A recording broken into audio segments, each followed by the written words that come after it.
ले आइए सिवान शहर स्थित डीएवी कॉलेज मोड़ के निकट महाकाल कंप्यूटर्स में नामांकन प्रक्रिया जारी है। अधिक जानकारी के लिए कॉल करें 7049 पर।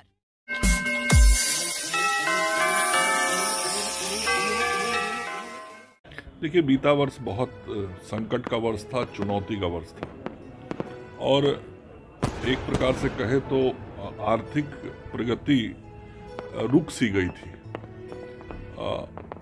मैं यह जिलावासियों को और प्रदेशवासियों को जरूर शुभकामना देना चाहता हूं और ईश्वर से कामना करता हूं कि आगे आने वाला वर्ष लोगों के लिए बेहतर हो, लोग स्वस्थ रहें और यह विश्वव्यापी कोरोना महामारी से हम सब उबर सकें। न केवल स्वास्थ्य के दृष्टि से बल्कि आर्थिक दृष्टि से भी हम उबर सके, चूँकि पूरे अर्थव्यवस्था पर इस कोरोना महामारी की बहुत चोट पड़ी है और आर्थिक विकास की गति में थोड़ा ब्रेक लग गया है। तो ये कोरोना से हम आगे निकलें, आर्थिक विकास करें और हमारे बच्चे जिनकी पढ़ाई लिखाई इस कोरोना के कारण बाधित हो गई थी, बच्चे भी बेहतर शिक्षा ग्रहण करके अपने जीवन को खुशहाल बना सकें, भविष्य सुखमय हो, मंगलमय हो और सब स्वस्थ रहें, ये कामना मैं करता हूँ। आने वाला नव वर्ष 2021 हम सभी देशवासियों के लिए, बिहार वासियों के लिए, जिला वासियों के लिए स्वास्थ्य का एक संदेश लेकर आए और मैं अपनी ओर से, अपने महाविद्यालय की तरफ से पूरे देशवासियों को, जिले वासियों को, बिहार वासियों को के स्वास्थ्य की मैं कामना करता हूं। वे स्वस्थ रहें, प्रसन्न रहें और विकास की प्रगति पर बढ़ते रहें। विगत वर्ष कोविड-19 की जो स्थिति रही वह बहुत ही दुखद रहा। फिर भी हमारे स्वास्थ्यकर्मी, पदाधिकारीगण, पुलिसकर्मी इस लड़ाई से लड़ते रहे और अंततः उन्होंने इस पर विजय प्राप्त किया। अभी भी हम इस लड़ाई से लड़ रहे हैं, लेकिन मैं ईश्वर से प्रार्थना करूंगा कि आने वाला जो वर्ष है 2021 हम सबों के लिए, के स्वास्थ्य के लिए एक कामना लेकर के आए और मैं भी सभी के स्वास्थ्य की कामना करता हूं कि सभी स्वस्थ रहें। और अंत में मैं पूरे देशवासियों के लिए, जिले वासियों के लिए यह कामना करूंगा ईश्वर से कि सर्वे भवन्तु सुखिनः, सर्वे सन्तु निरामया, सर्वे भद्राणि पश्यन्तु, मा कश्चित् दुःख भाग् भवेत्। सभी सुखी हों, सभी स्वस्थ हों, सभी प्रगति के पथ पर बढ़ें, यही हमारी शुभकामना है। धन्यवाद। नमस्कार, आशा न्यूज़ में आपका स्वागत है। मैं हूं निरंजन कुमार और इस वक्त हम पहुंचे हुए हैं पपौर पंचायत के मटुक छपरा गांव में, जहां पर आपको दिखावे कि ठीक हमारे बगल में मटुक छपरा के जो हैं कि प्रत्याशी हैं, मुखिया प्रत्याशी, और अभी ये बीमार हालत में हैं और बेड पे ही हैं। इनसे हम कुछ बात करने चले हैं। क्या इस बार जो पंचायत चुनाव होने वाला है, किस तरह की तैयारी है, और कोरोना काल में, जैसा कि मुझे पता चला था कि कोरोना काल में इन्होंने जो जनता की सेवा किया था, समाज में लोगों के बीच जिस तरह जाके अनाज का वितरण करना हो या कई तरह के जो है कि लोगों को कई तरह से मदद जिस तरह करनी चाहिए थी, वो मदद ये किए हुए हैं। और इनसे हम सीधे तौर पे दो शब्द बात कर लेते हैं कि अभी ये बेड पे हैं और बीमार हैं, क्या पोजीशन है और चुनाव की क्या तैयारी चल रही है, और आने वाला नया साल है, अब नए साल में हम लोग प्रवेश भी करेंगे। इनकी क्या सोच है, इनकी जनता के लिए क्या विचार है, इनसे हम दो शब्द बात कर लेंगे। मंटू जी, आशा न्यूज़ में आपका स्वागत है। जी, सबसे पहले तो मैं आपका चैनल का बहुत बहुत धन्यवाद दे रहा हूं कि आप हमारे दरवाजे पे आए हैं। मंटू जी, आप बीमार हैं, सुनकर दुख हुआ कि आप बीमार हैं। आप चुनाव आने वाला है जी, क्या कुछ तैयारी चल रही है?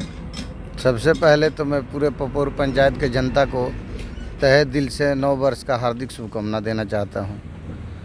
और तैयारी चल क्या रहा है, हम तो आज 10 साल से इसी में लगे हुए हैं। अब ये तो जनता का मन का बात है, हम तैयारी नहीं करते हैं। तैयारी क्या करना है, हम तो 10 साल से इसी में लगे हुए हैं, लोगों का सेवा कर रहे हैं। अच्छा मंटू जी, एक चीज़ हमको जो जानकारी मिला था, कुछ है मेरे पास फोटोग्राफ्स हैं जो मैं अपने स्क्रीन पर मैं दिखा भी रहा हूँ। उसमें मैं आपसे ये जानना चाहता हूँ कि कोरोना काल में आपने जो जनता का मदद किया था, लोगों के बीच आप पहुँचे थे, उस समय क्या सोच थी आपकी, और जनता के बीच उन जनता के बीच में आप किस तरह बैठे हुए हैं, वो आप बताइए। देखिए, वो सब हम क्या मदद किए वो बताने का चीज़ नहीं है, वो तो हमारी जनता है, देवता तुल्य जनता है, उसको तो खुद पता है जो हम क्या मदद किए हैं या क्या करते हैं। अब वो सब बताने का चीज़ थोड़ी है जो हम क्या मदद किए हैं, लोगों को तो खुद पता है जो हम क्या मदद करते हैं। कैसे फिर आप मान लीजिए कि 10 साल से चुनाव लड़ रहे हैं, फिर आप जनता के बीच में पहुँचे, बात किए उनसे, उनको सहयोग करते हैं। अभी भी हमें जो जानकारी मिली है कि आपके दरवाजे से कोई खाली नहीं जाता है, जो आता है उसको आप भरपूर जिस तरह का सहयोग करना होता है आप सहयोग करते हैं। देखिए, चुनाव हार जीत से कोई माने नहीं रखता है, मदद करना है तो करना है, चाहे किसी भी तबका का लोग हो, जितना हम आटेंगे उतना मदद करेंगे, चाहे जब भी हो, हारे या जीते उससे हमको कोई मतलब नहीं है। लोगों का सेवा करना है, इसलिए कि सेवा जो है वो चुनाव जीतने से नहीं होता है, मन से होता है। चुनाव नज़दीक है, आप फिर से जनता के बीच जाइएगा,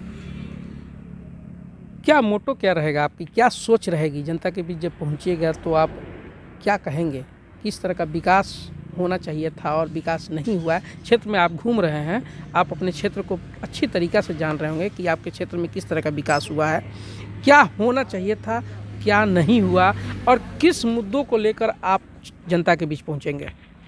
देखिए, हमारे यहाँ तो सबसे पहले नल जल का जो है वो बिल्कुल विफल है। दूसरे में हमारे पंचायत में नाला का निर्माण होना चाहिए था, जो कहीं नहीं हुआ है। पूरे पंचायत में आप घूम करके देखिएगा तो कहीं नहीं हुआ है, वो मतलब एकदम ज़रूरी चीज़ है। बहुत लोगों का है जो राशन कार्ड से 107 आदमी का नाम कट चुका है, जिसका था नहीं है उसका तो बात हटा दीजिए, जिसका था उसमें भी 107 आदमी का नाम कट चुका है, 107 परिवार का। अब इसी से आप अंदाज़ा लगा सकते हैं जो लोगों में क्या है। हाँ, जब हम काम किए हैं तो लोग वोट हमको देंगे ही, ये हमारे अंदर विश्वास है। क्या मुद्दा क्या रहेगा इस बार जब जाइएगा जनता के बीच में, तो क्या कुछ है? अरे, कहने के लिए तो सभी लोग एक ही बात कहते हैं, जब हम जीतेंगे तो विकास करेंगे, तो वो बात तो हम भी कहेंगे कि यदि हमें मौका मिल रहा है तो जितना नहीं मिलने पर किए हैं, अब मौका मिल जाएगा तो लोग खुद अंदाज़ा लगा सकते हैं कि हम क्या करेंगे। बिल्कुल, तो आपने सुना कि ये मिंटू तिवारी जी थे और साफ तौर पे इन्होंने कहा कि जनता का मैंने सेवा किया है और सेवा का फल क्या मिलेगा ये तो ऊपर वाला बताएंगे, लेकिन हम लगातार जनता के बीच रहे हैं और जब मुखिया नहीं हैं तो उनका विकास सोचे हैं, उनके बारे में सोचे हैं। दिन रात हम जनता की ही सेवा में लगे रहते हैं, लेकिन जब जनता मुझे मौका दे देगी, मुझे मुखिया बना देगी, तो इस क्षेत्र का चौमुखी विकास होगा। पूरा क्षेत्र जो विकास से कोसों दूर है, उस विकास को मैं पूरा करूंगा, ऐसा कि मिंटू तिवारी जी ने बताया है। अब आने वाला वक्त बताएगा कि जनता इन्हें कितना अपना प्यार, स्नेह, मोहब्बत वोट के माध्यम से देती है। कैमरामैन पौरुष कुमार के साथ निरंजन कुमार, आशा न्यूज़, सिवान।